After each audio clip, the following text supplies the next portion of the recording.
I would like to call Mr. Debashish Satpathy, Chief General Manager with NBCC.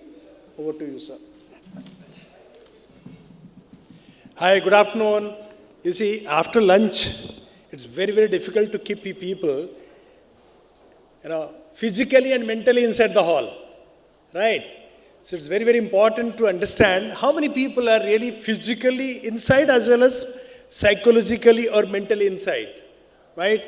So it's very, very important to understand first. Okay, let me tell you the subject on which I have been invited to speak. I have no knowledge about it, but I will be ensuring that I will try to connect whatever is the subject of today with Mahabharata, because my research area is management relation from Mahabharata. Okay, so my question to all of you is that, first question, tell me, during Mahabharata, was there any dispute over water, and through lots of negotiation, only water was available to the negotiator? Anyone who can answer? Because this is the topic of today, water conservation. Any dispute which had happened during Mahabharata over water, and only after a tough discussion and negotiation, the water was given to the negotiator.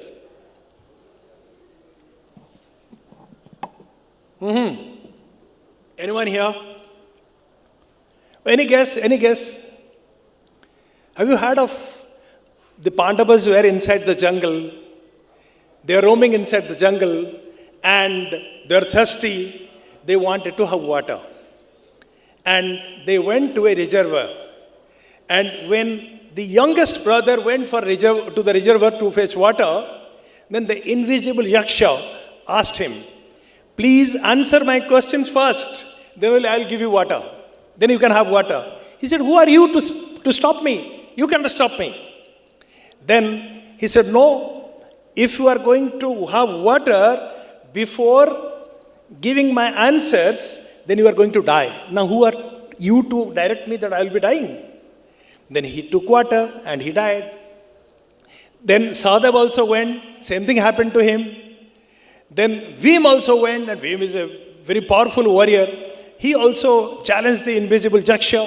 He had also same fate. Arjun, as you know, he is also one of the biggest warrior during Mahabharata. He had also, did not listen to the invisible Yaksha, and he died also. And finally, the eldest brother, Yudhishthira, went there.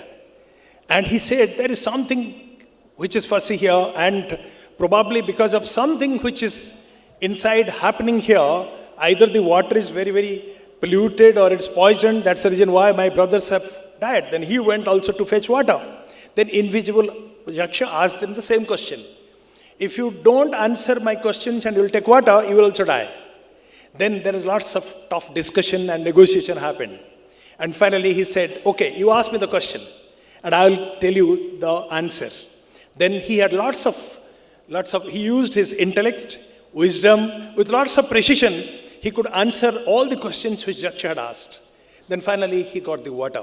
So what I'm trying to say, the water dispute, the dearth of water and all this is not a 21st century phenomena. It was there during Mahabharata times also, right? So let's see, Piyush ji, if you can run the first on negotiation through intellect and wisdom, how there is a water dispute during Mahabharata and how they could finally get back the brothers. Piyush ji, can you run it, please?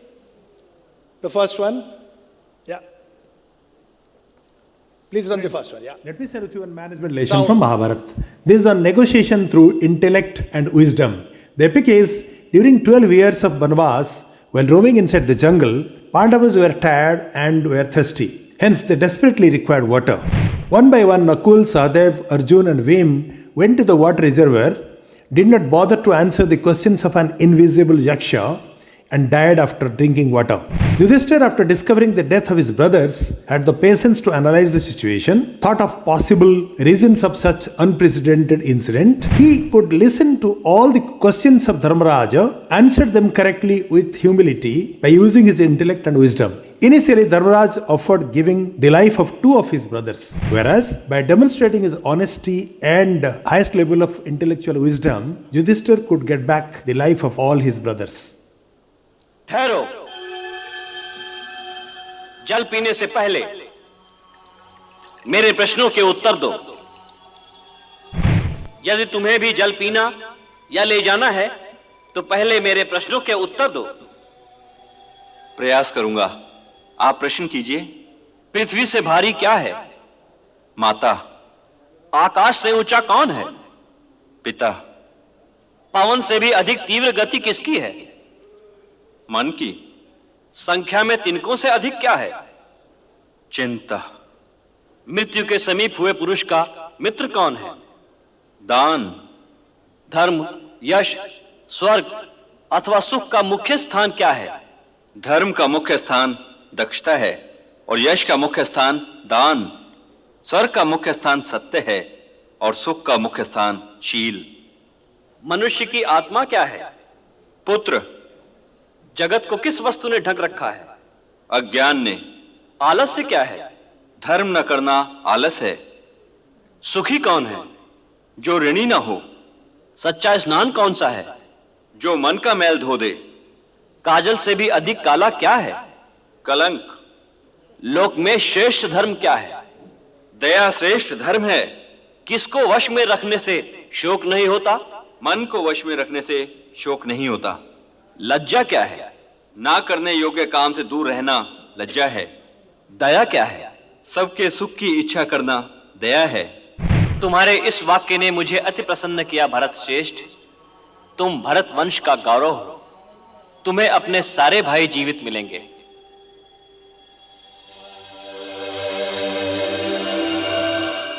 Let me share with you the management relation from this epic. Yudhishthira's negotiation skills in this context can be analyzed from several perspectives. Mastery over the subject. Yudhishthira could answer all the questions using highest level of intellect and wisdom. He demonstrated his strength over the domain knowledge and could answer all the questions to the point with precision. Active listening. Yudhishthira demonstrated effective negotiation skills by actively listening to the questions posed by Dharmaraja. Instead of hastily responding or dismissing the queries, he took the time to understand the underlying intent behind each question. This allowed Yudhishthira to formulate thoughtful and relevant responses. Integrity and honesty.